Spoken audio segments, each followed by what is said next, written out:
Good evening. Welcome. I'm your host, Jonathan Ray on YouTube. Woo! Scary. Do you know the unknown? Do you believe in the unbelievable? Come with me now as we journey into the realms of darkness, into the realms of man's imagination, with this gripping tale, the thing that stalks the game preserve. Dun dun dun. Ooh, yes, my Undertaker. The thing that stalks the game preserve. Could the farmers survive the onslaught of UFOs, weird screeching sounds, and inexplicable mutilations of livestock?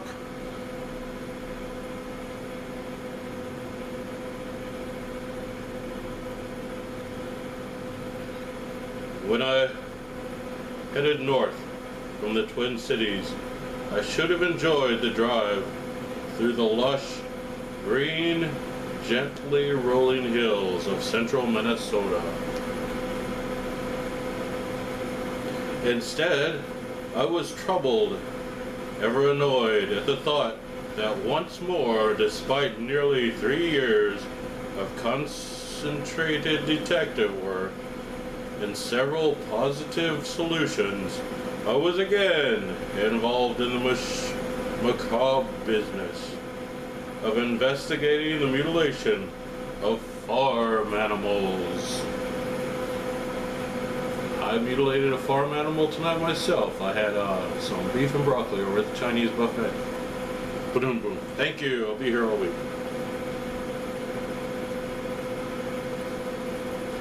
There seemed no end to such incidents and no explanation for them either. Law enforcement agencies were either unable or unwilling to solve the mystery. A multitude of answers, usually positing some mundane cause, had been suggested, but they all left many questions unresolved. The questions that most concerned me related to the role UFOs played in the mystery. If they played any role at all, uncomfortable as it made me, I could not ignore the fact that the mutilation sometimes occurred in areas where unusual lights and UFO activity also were reported, although we could establish no connection between the two phenomena.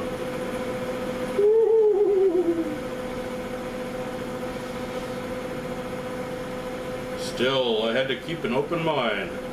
I turned off the freeway at Stacy, a rural community consisting of a few stores, a gasoline station, and several taverns.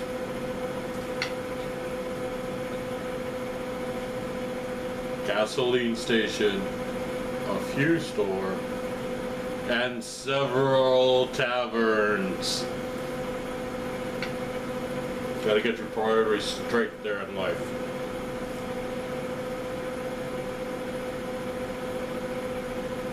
A couple of minutes later, I drove past the rustic log sign that marks the west entrance to the Carlos Avery Game Preserve. Dun dun dun. This preserve covers more than 40,000 acres of virgin marshland and woods, and is controlled by the state, stretching for miles on either side of the meandering Sunrise River flowage. The Sunrise River flowage. It is one of our country's most productive waterfowl breeding areas. Civilization has made little mark on this game preserve. Hunters are barred, except when especially authorized, and the only human residents occupy a few small farms and scattered homes which remain in the preserve under grandfather provisions, and several taverns.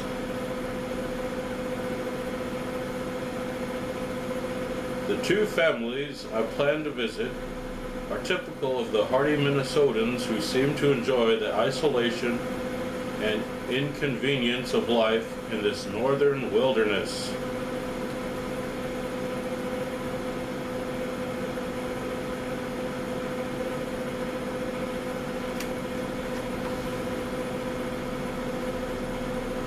The Art Dahl and Henry Dubois families have been neighbors and friends for several years.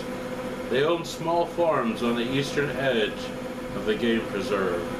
In some ways, theirs is an unlikely friendship. Dahl is a college graduate with a master's degree in education and works as a teacher in a nearby community. For him, farming is the sideline, limited to the small acreage he owns. Henry Dubois, on the other hand, is a man of limited education who has spent his life working the soil.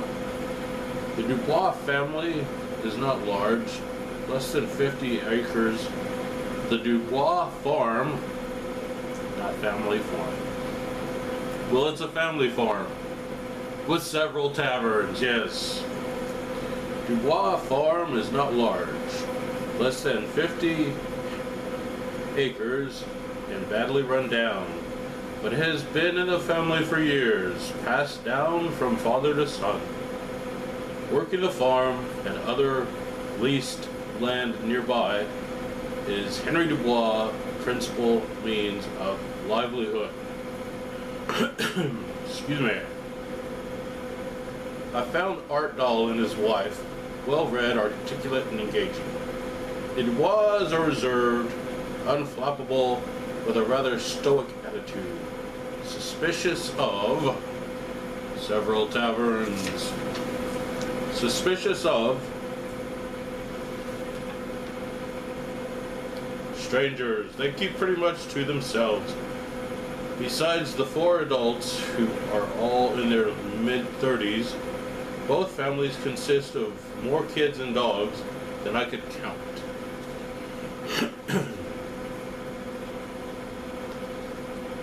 There's a little side note here. Henry Dubois' farm on Minnesota's Carlos Avery Game Preserve fell victim to attacks by a powerful and deadly intruder, which left no tracks in its wake. Something was attacking, but left no tracks for tracking. Ooh, strange and unusual. Yes, I am. In this hog pen, the Dubois found the remains of grotesquely slaughtered pigs without a trace of blood inside them.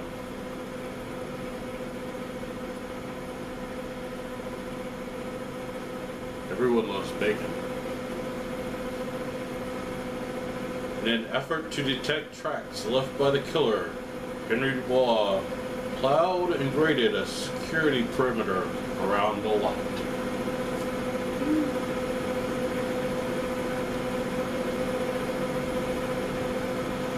Over the years, despite their obvious differences, the two families have developed a deep bond of trust. It was only because of that trust that Dubois finally permitted Dahl to contact me, a licensed private detective, and report the strange events that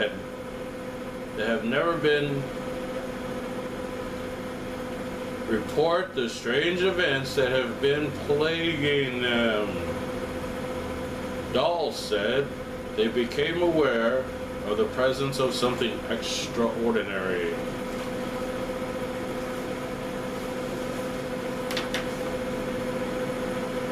In 1971, when the Dubois family spotted an eerie light floating in the darkness over the marsh some 500 or 600 yards behind the barn. During the winter months, it appeared quite regularly at about 6 p.m. When Dubois went to the barn to do the evening chores, the family searched the frozen swamp several times, but found no explanation. About this time, one of the Dubois' calves died, apparently torn apart by something with enormous strength.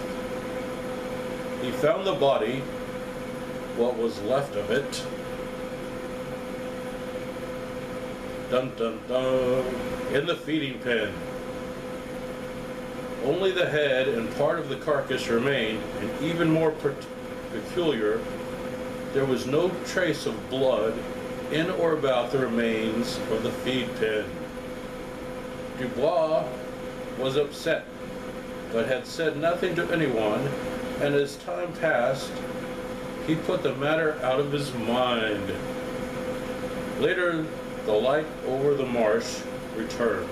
Again, it hung low over the slough, moving back and forth 10 or 20 feet above the cattails, and then disappearing into the woods.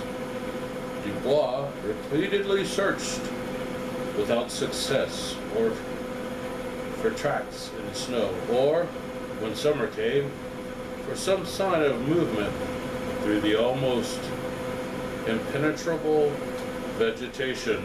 There was nothing. Dubois and his family stopped going near the marsh. Then the light went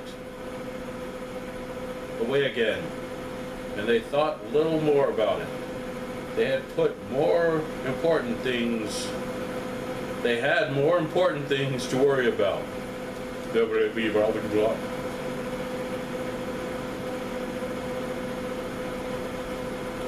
Dubois hunted in the fall of the year to supplement the family's food supply. Nearly every autumn, he would bring down a prize buck and hang it from the limb of the big pine near the house to let it cool in the crisp November air before he butchered it to provide the family with a winter's stock of venison, steak, and roast. But in the fall of 1975, something strange and frightening took place.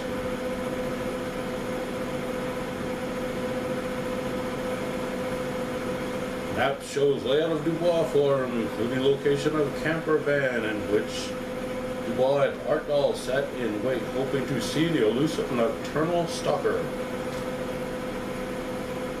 But in the fall of 1975, something strange and frightening took place. When the family came out in the morning to dress out the kill, they found the deer lying on the ground. The thick branch from which it had been hung had been severed cleanly from the tree without so much as a saw cut. The big buck's head was gone, twisted off the torso with obvious force.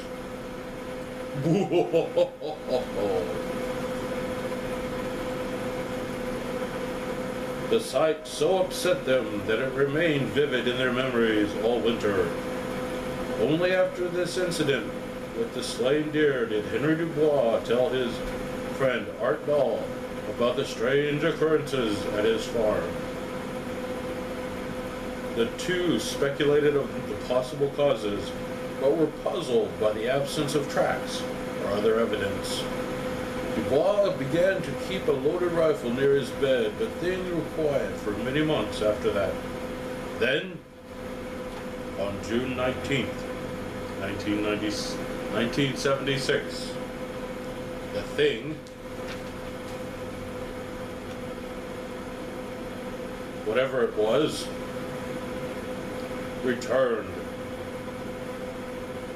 The oldest boy, whose chore it was to feed the hogs each morning, rushed into the house to announce that one of the healthy young 100-pound porkers was lying dead in the pen. The rest of the pigs were so spooked they wouldn't go near the slop trough. Dubois, his wife, and the children ran to the pen a few hundred feet behind the house. The pigs were crowded into one corner of the small pen, squealing and shoving as if trying to escape or hide. In the opposite corner lay the remains of the dead pig. Dubois climbed over the fence to examine the animal. The sight almost made him sick. The head was gone, twisted away, the spinal column protruding hideously at the point where the head had joined the torso. A portion of the hindquarters also had been torn away. That was not all. The pig had been crushed. Every bone in its heavy body splintered, as if it had been squeezed under enormous pressure or dropped from a considerable height. Not a drop of blood was to be found on the remains or anywhere in the hog pen. No tracks led to or from the feedlot. There was no sign of a struggle. Dubois took to staying up at night, rifle at hand, but nothing happened, and after a period of sleepless nights and 16-hour days in the fields, he had to rest. Exactly 1 month later, on the night of July 19th, it happened again. That morning, Dubois had come out of the house and been surprised to find his two largest watchdogs cowering under the back porch. He knew immediately something had happened, and he raced to the pig pen to gaze upon an all too familiar sight. The frightened herd huddled together, and the dead animal lying in the corner, the head torn from the body and missing. This time the attacker had neatly severed one leg from the torso and again had removed all the blood from its victim. There were no tracks and no sign of a struggle. Dubois, realizing the situation had gotten out of hand, drove over to Dahl's place. Dahl, in turn, persuaded him to call the sheriff's office and the game warden. 2 days later, Chicago County Sheriff's Deputy Tom Alvin arrived and conducted a perfunctory investigation. Game warden Larry Peterson said he was powerless to do anything about it because of the many pressing responsibilities in the sprawling game preserve. This response by the authorities did little to placate Dubois' growing concern for his family and livestock. Financially strapped and facing the summer drought, he couldn't afford to lose any more animals. Art Dahl started taking a more personal interest in his neighbor's plight. The two men, assisted by their wives, conducted a systematic surveillance of the Dubois property, paying particular attention to the livestock area. The pig pen and the routes leading from the nearby swamp to the feed area, they were convinced that whatever was killing the livestock had come to from, get my tongue tongue. Alright. They were convinced that whatever was killing the livestock had to come from the marsh, where it could approach the pens under concealment. Dubois plowed and graded a security perimeter around the feedlot, cleared it of vegetation, and raked it smooth so that they could easily detect unusual tracks in the soft earth.